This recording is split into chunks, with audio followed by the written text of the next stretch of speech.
right, I'm back. Child, bye. Let me tell you something right now. You don't need to look no further because my ultimate pound cake, okay, is the full stop. Here we go.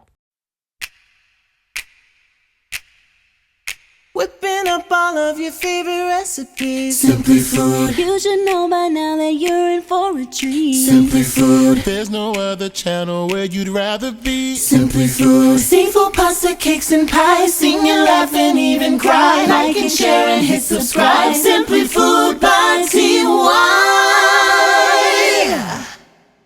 All right, y'all, so let's go over the ingredients. So you're going to need 4 cups of white granulated sugar, 4 cups of a self-rising flour. Now, I like to use the pan baking made with flour perfect release spray. I'm telling you, I have never had a problem with my pound cakes coming out when I use that. I'm using 3/4 of a cup of evaporated milk. Now, the reason why I call this my ultimate pound cake is because I use 4 different extracts: almond extract, lemon extract, caramel extract, and my homemade vanilla extract. You're going to need 5 eggs at room temperature. Those are large eggs. I have 8 ounces of cream cheese and 4 sticks of unsalted butter, also at room temperature. Now, for those of you that are about to say, my God, today, that's a lot of damn butter, that's a lot of flour, baby, it is called a pound cake. And if you didn't know, that is the reason why it's called a pound cake, because typically you use a pound of butter, a pound of sugar, and a pound of flour. You see that? You see that? You see that? Don't ask me for the damn ingredient list. Now, come on. Now, this cake is super, super easy to put together. You really don't have to do much. The only thing I would advise you to do when using your self-rising flour is to make sure that you just go through a sifting process at least once, so that way you can make sure that there are no clumps and no lumps. We're not adding in any type of leavening agents to this. No baking powder, no baking soda. This is self-rising flour, so none of that is necessary. The only thing that we're going to be adding to this is 1/4 of a teaspoon of a fine sea salt. That is it. Before I put this last little bit of flour through the sifter, I'm going to add in that 1/4 of a teaspoon of that salt. Going to do the same thing for the sugar, like I said, just to make sure, when you're making a pound cake, it's really all about making sure that you have a nice, smooth batter. So you don't want to skip this step. It might not seem like it's important, but trust me, this will make a big difference in having a really nice, fluffy pound cake. All right, so the first thing we're going to do is we're actually going to begin creaming up our butter and our cream cheese. And as you can see, I have a wire whisk attachment on here because, again, I want this to be nice and fluffy. And the softer the butter is, the easier this process will be. Do not melt the butter. You definitely want it to be at room temperature, though. That will make your life a whole hell of a lot easier. And for the creaming process of the butter and the cream cheese, I like to keep it between a 4 and a 6. I don't really like to go above that. And sometimes this process can take anywhere between 5 to 8 minutes. You just want it to be nice, light, and fluffy. You want to make sure that periodically you are going in and scraping down the sides to make sure that everything is getting fully incorporated. Alrighty, so now that this is creaming together, I'm going to go on ahead and begin adding in my extracts now. I don't like to add the extracts towards the end because I do not want to overwork the gluten. So I like to add in all of the extracts now, even before I add in the eggs. So like I said, I'm going to be using my homemade vanilla extract. I'm going to be adding in 2 teaspoons of vanilla extract. 1, 2. Like I said, we're going to be using 4 different extracts in this particular pound cake. I'm going to be adding in 1/8 of a teaspoon of the almond extract. 1/8 of a teaspoon. 1/4 of a teaspoon of the lemon extract. And 1/4 of a teaspoon of the caramel flavoring. This is also caramel extract. My God, today. Give that a good mix. Now that I know that I have the extracts incorporated, I'm now going to remove this wire whisk here, and I'm going to switch over to a paddle attachment. Now that I have the attachment switched over, I'm going to turn this on low, which for me is like a 1 or a 2. And I'm going to begin to add in the eggs one by one. Like I said, I have 5 eggs in total. You're going to add them in one at a time. Give it about 10 seconds or so before you continue to add in the eggs.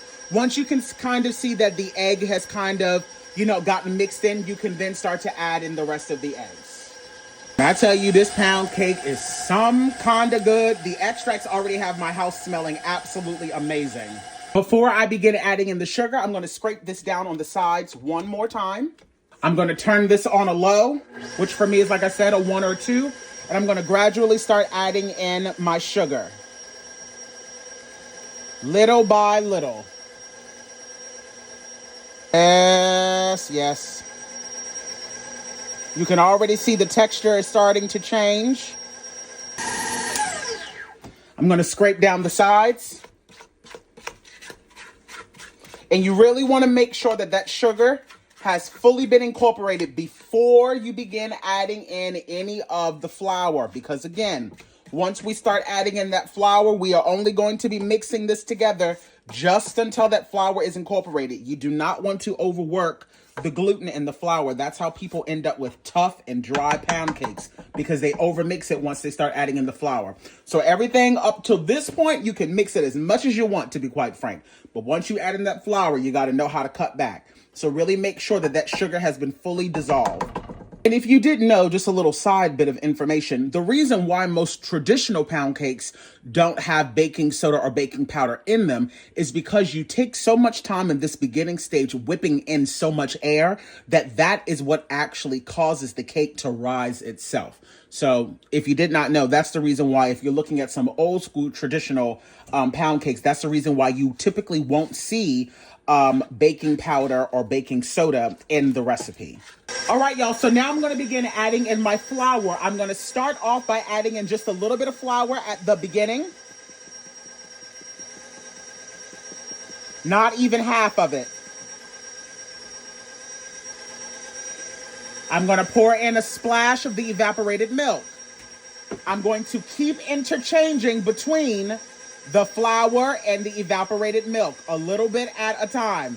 And make sure that your paddle attachment is not on high at this point.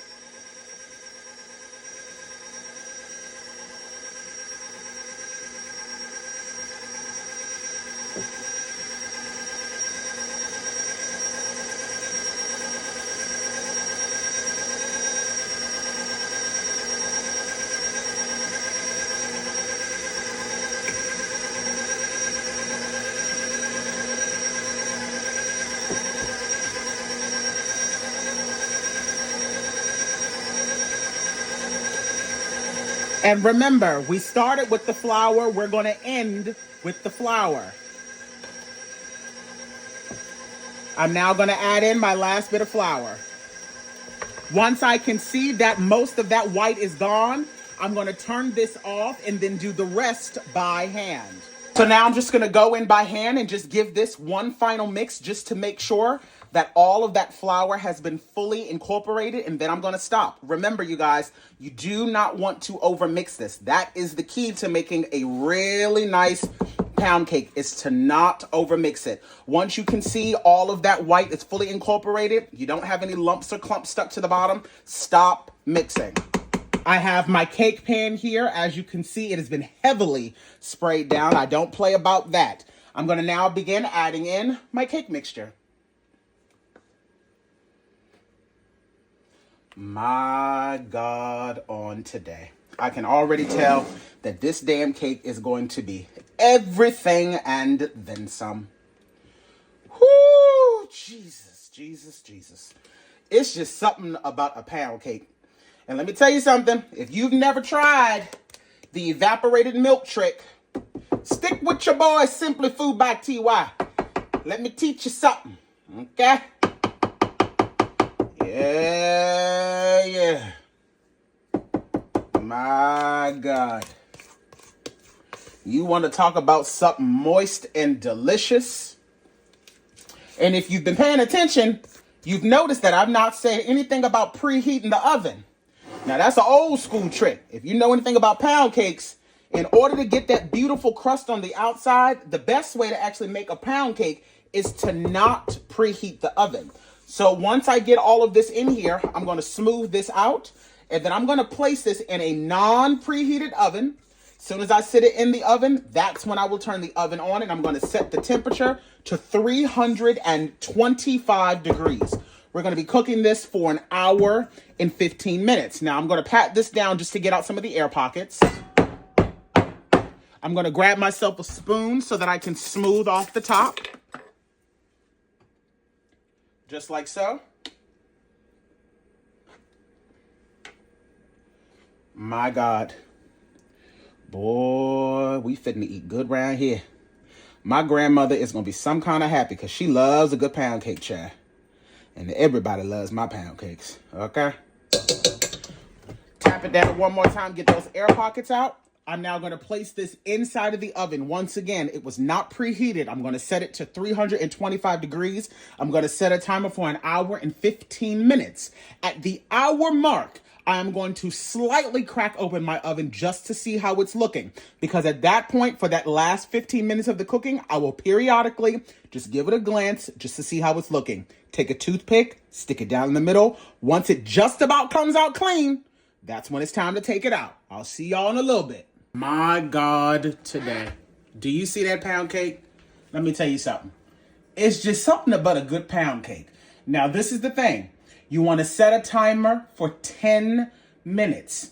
When you are using a high quality pound cake pan, you don't want to just let that cake sit in there for like 30 minutes because it's going to retain a lot of heat.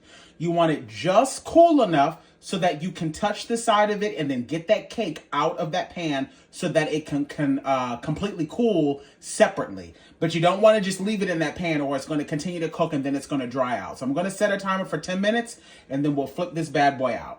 Alrighty, you guys, so it has been about 10 minutes. So now is the moment of truth, as always. Like I said, I don't like to leave my pound cake sitting in this hot pan for too long because it will continue to bake and dry out, and I do not want that to happen. Now, you can do it one of two ways. You can flip your cake out onto another wire rack and allow it to fully cool down on another rack and then flip it on a plate. Or you can just flip it directly onto the plate. That is completely up to you. I'm going to go on ahead and just flip this directly on the plate today. To the gods on 1 and a 2 and a 3. And just like that, that cake came right on out, honey. Yeah, man. Yeah, man. She always does. Y'all ready to see her? Because I know she's going to look pretty. She going to look pretty. My God. My God. My God. Do you hear me? Do y'all see this damn pound cake? Do you see? So I actually allowed this to rest for about an hour and 45 pound minutes. cake. And just remember, as long as you get it out of that pan within the first 10 minutes of taking it out of the oven, however long you choose to allow it to rest after that is really up to you. I would just say make sure it's at least an hour and a half minimum so that that butter really has time to set. You never want to cut into a hot cake. It will absolutely ruin the texture. When I tell you the crust on this pound cake was outstanding, that's the perk of not preheating the oven. The texture, the cake melts in your mouth, the extract flavors were absolutely out of this world. Follow the recipe to a T and you will thank me later. And by the way, you definitely should look into getting a copy of my cookbook, okay? The link is in my description box. Talk to y'all later. Bye.